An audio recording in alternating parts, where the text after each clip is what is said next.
muito bem acompanhada hoje aqui com o nosso Nicola, tudo bem? Tudo bem, muito obrigado. Ainda se lembra daquele busto que ali está? É da Fundação Manuel Clérigo, Manuel Francisco Clérigo. Recordo-me perfeitamente de há muitos anos, desde quando cheguei a trabalhar em São Martinho do Porto nos campos de férias, então sim, muito bem. É isso mesmo, Joana estava ali a tentar fazer uma conversa, vai ser difícil, mas conte-nos um bocadinho acerca de si. Sempre foi daqui, veio cá parar, já percebi que esteve cá há alguns anos nos tempos de férias, não foi? Mas há uma relação que foi criada aqui com São Martinho do Porto, não é assim? É verdade. Eu vivo nas Caldas da Rainha desde os meus 10 anos de idade, portanto, nasci em Angola, aos 2 anos vim para Portugal, viver para Fátima e aos 10 anos fui para as Caldas da Rainha. Entretanto, São Martinho do Porto é tão próximo e recordo-me de vir pelo menos uma vez por ano, durante alguns anos, ao fogo de artifício de São Martinho. Eu não sei qual é a noite específica. Das festas, talvez. Acho que era das festas, exatamente. E recordo-me de vir de carro com as minhas irmãs, 3 miúdos lá atrás, aquelas histórias dos anos 80. Ainda não se usavam cintos de segurança, não era? Ainda não se usavam cintos de segurança. É verdade, é bem verdade. E entretanto, fiz a minha formação profissional, inicialmente como professor de Educação Física e minto. Antes disso, houve um período em que tive uma relação muito interessante com São Martinho do Porto. Foi antes de entrar para a faculdade. Sim. E durante 2 ou 3 anos vim e era monitor dos campos de férias do desporto escolar em São Martinho do Porto. Que era um período fantástico, normalmente de 10 a 25 dias, fazíamos 2 turnos e que recebíamos alunos de desporto escolar de todo o país e era completamente extenuante, mas super gratificante, porque apanhávamos miúdos de todos os estratos sociais e ficávamos com eles noite e dia. Era extenuante, mas a riqueza era tão grande e confesso que ainda hoje... A semana passada ainda tive uma conversa bastante longa com 2 deles que conheci nessa altura. Sim. E se formos a fazer contas, estamos a falar de há 30 anos atrás. Portanto, eu tinha 18, exatamente, entre os 18 e o 20, tenho 47, há praticamente 30 anos atrás, relações que ficaram para a vida e que nasceram aqui em São Martinho do Porto. É verdade. Então, e depois tirou o seu curso de Educação Física, é isso? Exatamente, depois tirei o curso de Educação Física, uma licenciatura e no segundo ano, exatamente, de serviço, vim dar aulas para a Escola EB23 de São Martinho do Porto. Eu lembro-me, que eu também lá tive, e lembro-me de ir lá, e lembro-me, eu não sei se estava envolvido nos campeonatos de vôlei, etc. Sim, era aí que eu e o meu irmão, que também que foi seu aluno, exatamente. E que não teve, já teve, estou a brincar. O Rui Vieira, que é um extraordinário empreendedor, também nas Caldas da Rainha, e que na altura foi meu aluno e que nos viemos encontrar mais tarde nestas lides do empreendedorismo. E é muito interessante saber que estou a ser aqui, fui convidado pela SMP TV, projeto fantástico, digo já. Muito obrigada. Parabéns por aquilo que estou a ver e que acompanhei desde o convite que foi feito. E perceber que estou a falar com a irmã gêmea do meu ex-aluno, portanto as relações prolongam-se ao longo do ano, ao longo da vida. Enfim. E essa experiência aqui por São Martinho, deixou saudades? Deixou saudades, quer dizer, eu como profissional de Educação Física, aquilo que me fica mais na memória são de facto as relações, as missões, os projetos desenvolvidos a par daquilo que é a vida escolar. Já sou profissional de Educação Física há cerca de 20 anos e obviamente que há sempre novidades, há coisas novas a acontecer na escola, mas o ano letivo repete-se e há uma série de situações que são sistemáticas. As coisas extraordinárias é que de facto são aquelas que nos ficam na memória é verdade. E de facto de São Martinho retenho que tive um excelente grupo de colegas de Educação Física. Recordo que foi minha colega no grupo de Educação Física, também como professora, a minha professora do 5º ano na escola. Apanhou-a depois aqui. Exatamente, nas Caldas da Rainha, depois vim apanhá-la aqui como colega. Recordo-me de um professor que me deixou uma experiência muito interessante, o professor Filipe Palma. Sim, foi meu professor de Educação Física, que deu a volta ao mundo em bicicleta, também uma pessoa muito interessante e com uma experiência de vida muito intensa e para transmitir. Eu recordo-me quando foram aqui nos campos de férias, um dos convidados para animar, ou para trazer conteúdos às noites do Campo de Férias, foi o próprio Filipe Palma, e a Engraçado. contar a história da sua volta ao mundo em bicicleta. Portanto, de São Martinho fica-me a memória muito intensa dos campos de férias, das boas relações profissionais e da beleza natural que é incomparável.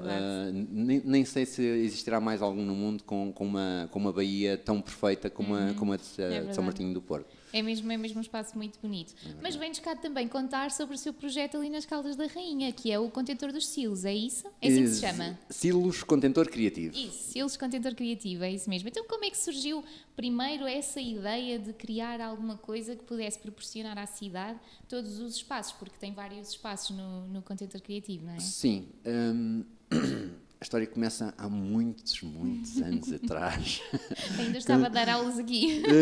Ainda antes, eu faço esta reflexão, porque inevitavelmente nós somos construção, todos nós somos construção.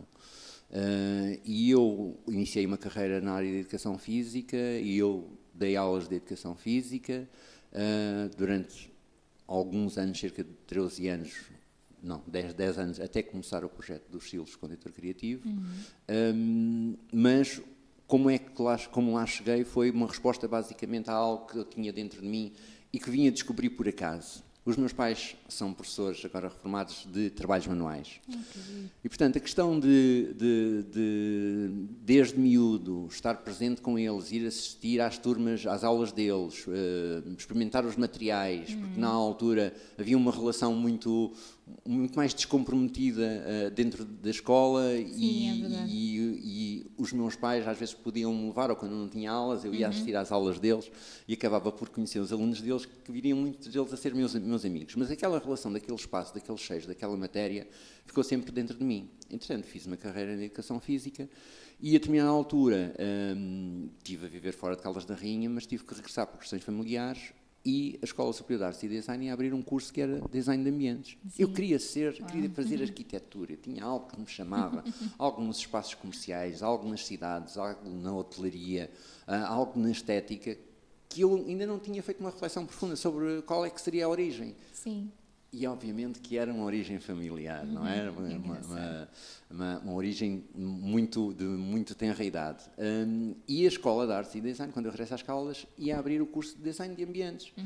E eu, quer dizer, não posso ir fazer arquitetura porque é muito longe, em Lisboa, em Coimbra, os gastos, a minha filha estava para nascer. Ok, vamos ver o que é este curso nesta escola, que até é na minha cidade. Exato. Não é? Na minha região. É uma escola, na realidade. Exatamente.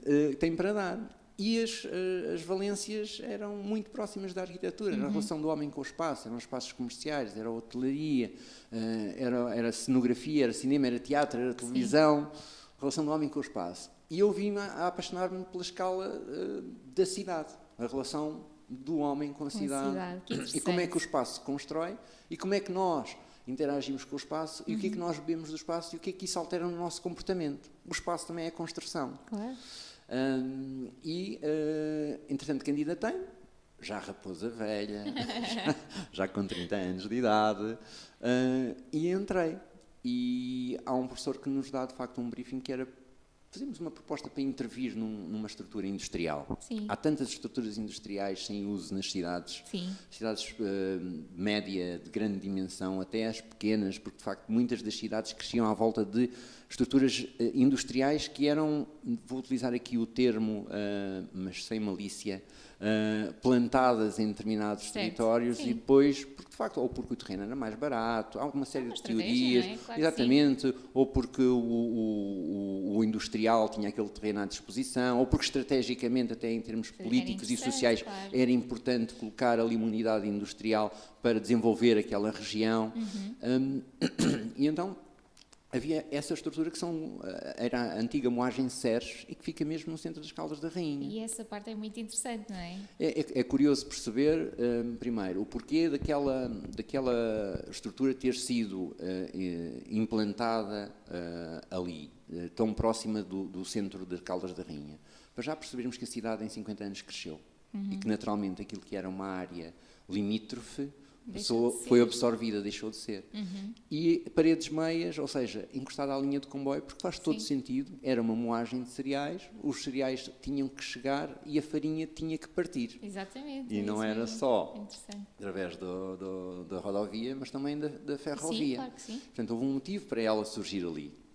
E, entretanto, estudámos, obviamente, toda essa situação, a história, o contexto político da altura, o contexto social, a coisa que começou, e o professor fez-nos, de facto, deu-nos esse briefing, e nós respondemos com a ideia de um projeto que tinha a ver com aquilo que nós sentíamos da cidade. Nós éramos 3 alunos da Escola de Artes. Eu, por acaso, era da cidade. Os meus 2 colegas eram de fora, uma de Vieira do Minho, e outro ali de perto de Ericeira. Mas sentíamos que, de facto, havia uma falta de relação, a relação da escola com a cidade não era materializada ou podia ser potenciada. Eu acho que isso acontece em todos os territórios que têm, de facto, instalação de, vamos pegar um exemplo do ensino superior, que é capaz de ser o mais disruptivo, porque, de facto, normalmente quando entram nas cidades são de grande dimensão, entram por algum motivo, porque vêm trazer know-how e causam um impacto. Esta questão das relações de um novo grupo que entra numa cidade, não é? Estudantil, com a força da juventude. Sim, é verdade. E há sempre um motivo pelo qual as instituições de ensino superior vão para os territórios. É para acrescentarem know-how, é para criar indústria, é para desenvolver conhecimento, para criar postos de emprego. E nas Caldas da Rainha, a Escola de Artes e Design foi para ali porque havia um enquadramento social, histórico, artístico, estratégico, um contexto para que ela fosse ali implementada, e assim foi. E então nós fizemos esse mesmo estudo em relação aos CILs e achámos que a relação da escola e a cidade ainda podia ser mais potenciada. E assumimos a nossa ideia de projeto com algum potencial para cumprir esse propósito. E então chamámos à altura o Pop-Up Creative Hub. Centro criativo que aparece e desaparece. Sim, um pop-up. E a ideia era, de facto, que naquele espaço fosse implementada uma série de dinâmicas que articulasse aquilo que era o know-how dos alunos e das dinâmicas da escola com a sociedade em geral. O facto de eu ser da cidade seria um fator facilitador, porque conhecia os agentes, conhecia o território e, ao mesmo tempo, conhecia um pouco da escola, porque o meu período de passagem por lá foram 3 anos relativamente breve, apesar de ter participado, pertencido a alguns órgãos da escola, nomeadamente Conselho de Representantes e Conselho Pedagógico. Porque eram cargos de eleição e os meus coleguinhas viam em mim, ainda não sei bem, porque houve uma aparente maturidade para estar nesses órgãos. E pronto, conhecia um bocadinho da escola. É claro que a escola evolui, todas as relações profissionais, sociais dentro da escola evoluem. Hoje em dia a escola é muito diferente daquilo que eu apanhei na escola há cerca de 13 anos atrás. E como é que isto na realidade foi um trabalho, não é? Para a escola, um projeto. Como é que ele daí salta para alguma coisa que é concretizada? Eu acho que esta é uma das grandes lições que eu levo da minha vida. Nós fizemos o projeto, nós não fazíamos ideia que ideias daquelas já existiam no mundo inteiro. São chamados centros culturais informais. E agora há uma linguagem mais contemporânea que são os multifactories. No fundo, unidades industriais que são convertidas para as indústrias criativas. E nós, a 15 dias de apresentarmos o projeto final, porque tínhamos, em projeto eram quartos, eram oficinas, era cantina, era aquilo que se chama hoje em dia um conceito de co-living para as indústrias criativas. A 15 dias de apresentarmos o projeto ao professor, pela pesquisa da internet, vimos que de facto havia uma série de redes internacionais. Que já acontecia, não é? Quero fazer aqui uma ressalva, que não se pense que nós só começámos a fazer o trabalho 15 dias antes da data da entrega. Já estava desenvolvido. Era um semestre a trabalhar para aquilo, mas de facto não tínhamos que calhar feito era a pesquisa completa e estávamos mais centrados na realidade daquilo que acontecia na cidade para poder potenciar. E ao constatarmos essa realidade, de facto a ideia não era nova, acabámos por um lado, uma frustração inicial. Estamos a fazer, mas por outro lado, e foi aquilo que de facto veio a validar o projeto, a nossa ideia já está validada. Exatamente, noutros locais. Portanto, consolidar, não é? Consolidar, exatamente. Outros estão a fazê-los e há muitos anos. O interessante é que nós partimos de uma realidade, daquilo que nós achávamos que era uma necessidade local e vamos apresentar o projeto. Apresentámos o projeto, recordo-me, se não me falha a memória, no dia 7 de julho de 2010. E, passado 15 dias, entregámos, temos a nossa nota. Eu vou passar de carro. Qual foi a nota que tiveram já agora? Tivemos 17. Boa! Olha, foi quase. Acho que tínhamos lá umas pecinhas na maquete que não estavam bem coladas. Mas tem mais a ver com a execução, não é? Ora, está. O conceito estava lá.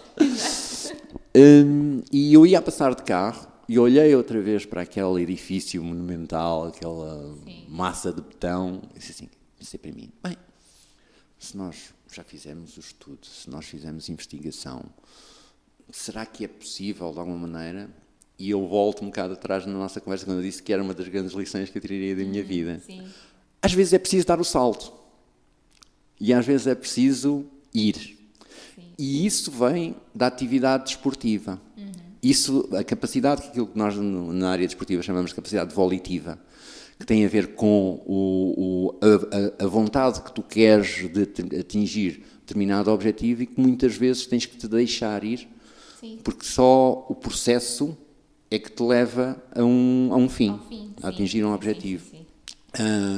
E por isso é que há aqueles atletas que era impossível quebrar aquela barreira, era impossível surfar aquela onda de 30 metros na Nazaré. Mas deixaram-se ir, não é? Deixaram-se ir. E houve um louco, entre aspas, porque obviamente para o fazer tinha que ter já muita experiência, não é? Sim. Que o fez e provou ao mundo que era possível. É coragem, não é? Ora, está. Com medo, mas corajoso. Sim, com medo, com receio, mesmo. Porque somos humanos, não é? Se não tivermos medo é porque somos inconscientes. Sim, e também não há coragem sem medo, que é preciso ter coragem para ultrapassar o medo. Ora, está. Isso mesmo. E então, entrei, nós já conhecíamos o espaço porque já tínhamos ido visitar com o professor e perguntei à caseira, à responsável pelo espaço, se estava para alugar. Tenho que lhe pedir só para levantar só mais um bocadinho o microfone. Isso. Ok, está bom? Okay. Está bem. E assim foi. Perguntei à caseira se estava para alugar, ela disse, faça uma proposta, debatemos em sede própria os valores do aluguer. E passado um mês estávamos a assinar o contrato de manhã e à tarde estávamos a entrar no espaço com mais 20 alunos da ESAD, a esta época, ex-alunos. E foi um período que eu não sabia muito bem naquilo que me estava a meter. É porque às vezes a onda pode não ser aquela onda, não é? Pode ser muito grande e de repente podemos cair e ter um acidente. Mas 10 anos envolvidos, eu posso dizer que não haveria outra onda a apanhar que não fosse aquela. Uau, ainda bem, sim. Porque tem sido um processo muito interessante. Hoje em dia temos um centro cultural informal criado. Crescemos dos 2 pisos que ocupámos inicialmente para rachão, primeiro, segundo, quarto e 7º piso, portanto são 5 pisos. Todos os outros pisos que nós ocupamos, são mais 3, estão completos, ocupados, porque é o outro operador, é o próprio senhorio que faz a gestão de aluguer desses espaços. Sim. Eram salas gigantes que estão divididas agora, separadas. Funciona como estúdios, não é? Como estúdios, como ateliês, exatamente, entre, no meu foro, da minha área de ação, entre 13 e 30 metros quadrados, temos 2 salas de 80 e uma de 100 metros quadrados, mas depois há outros espaços que estão também praticamente todos eles encaminhados para as indústrias criativas. Sim. E, portanto, de um momento para o outro, houve um trigger, um desafio, um arriscar de um projeto, e neste momento aquilo que acontece é que a antiga moagem Serres é um espaço de referência, não só local ou regional, mas também a nível nacional e internacional, porque temos esse feedback, temos essa resposta, temos esses sinais e essas relações que já foram criadas ao longo de 10 anos, porque não é só o edifício.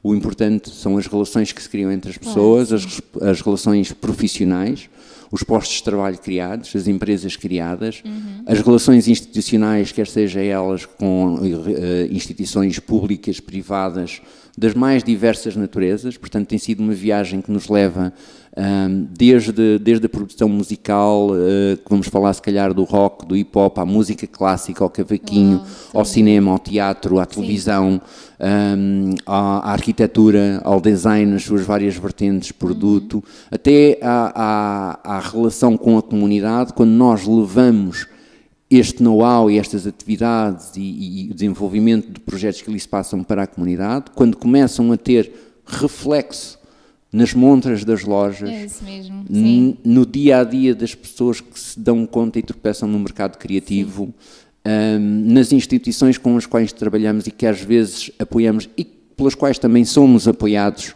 instituições de natureza económica, financeira, de empregabilidade, startups, incubadoras de empresas, inovação social, empreendedorismo social, desenvolver atividades e perceber que um bocado à imagem daquilo que um dos nossos ex-residentes disse, e eu sou algo conservador nesse aspecto, porque tenho outra noção daquilo, tenho outra responsabilidade quando me refiro àquele projeto, mas não me deixa de ser muito grato esta afirmação que o Olavo fez. Nicola, nos silos, tudo. Isso é muito interessante de perceber até onde é que ele pensava isso tudo, mas percebermos que, de facto, pode ser o tudo para muita gente, pode ser o tudo para muias pessoas, dependendo, obviamente, do momento da vida, das expectativas, do projeto e do trajeto que a pessoa esteja a traçar. A desenvolver, sim. E em jeito aqui de conclusão da nossa conversa, de que forma é que acha que o empreendedorismo social é de facto importante para a cidade? Na realidade, este projeto que vocês desenvolveram foi o estudo da cidade e perceber qual é que era a necessidade para a cidade naquele momento. E isso tem muito a ver com a questão do empreendedorismo social, é o trabalho para a comunidade. De que forma é que acha que isso é importante também na visão dos empreendedores que começam agora a caminhar e que têm muitas ideias e que querem surgir com empresas na cidade? É uma resposta muito sensível, até porque, como para tantas outras, não existem definições fechadas. É verdade. E se vamos falar de empreendedorismo social, na época em que vivemos hoje em dia, em que há sensibilidade e há uma maior sensibilidade, mas também há falta de legislação para que cada país e cada território possa compreender esta expressão do empreendedorismo social como um conceito, muitas vezes até legalmente viável. Existe uma série de estruturas e uma série de projetos que se podem entender como empreendedorismo social, independentemente de ele cumprir ou não uma função lucrativa ou não. Certo. Porque se há algo que os projetos devem ter e os pode caracterizar como sociais, é a sustentabilidade. Agora, se tem uma missão social, se tem uma missão de sustentabilidade, se tem uma missão de caridade, que é muitas vezes um termo que é confundido com a missão social. Certo.